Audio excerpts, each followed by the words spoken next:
I just want to encourage you with those 3 points, and God will equip you to see the vision through to completion.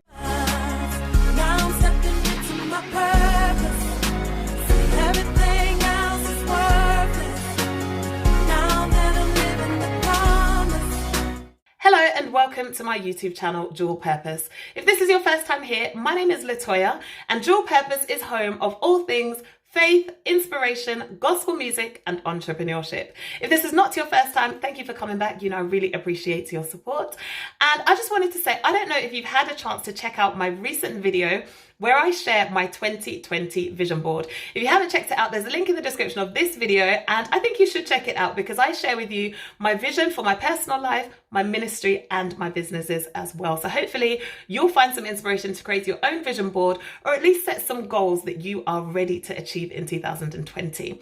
But today's video is really just an encouragement for those of us who are in ministry of any form.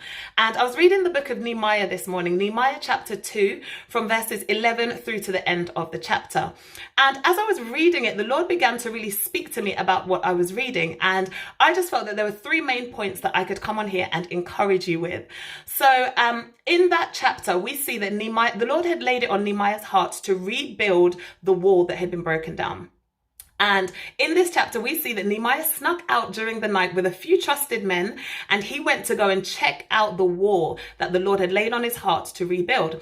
And the Bible even says that there was a point, he was riding on the animal, there was a point where the animal couldn't even fit through the gap. So he dismounted and he completed the journey on foot.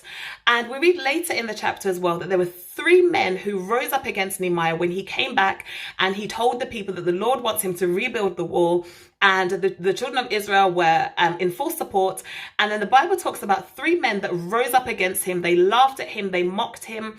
And the 3 things that I took from reading these verses that I pray will also bless you is that whatever your ministry is, we focus so much on pastors and praise and worship leaders, but there are so many different ministries because God is such an awesome God and such a creative God. There are so many ministries. Whatever your ministry is, if God has laid it on your heart, He will give you what you need in order to do it. He will give you the wisdom that you need to do it.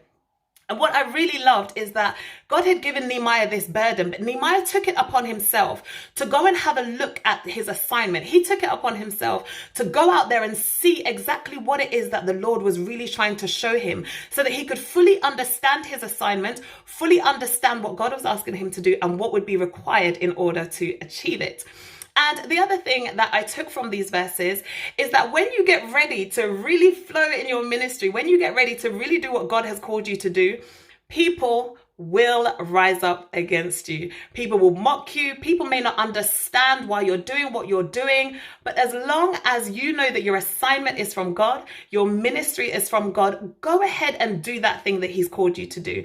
If He's laid a burden on your heart for young women, if He's laid a burden on your heart for young men, if He's laid a burden on your heart for a ministry of helps to make sure that everything is running in order, go ahead and flow in that gifting, go ahead and flow in that ministry.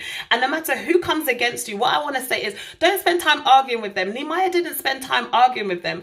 In fact, in the final verse of that chapter, Nehemiah said to them, effectively, he said to them, this is God's business. This has got nothing to do with you. You are not even a seed of Jerusalem.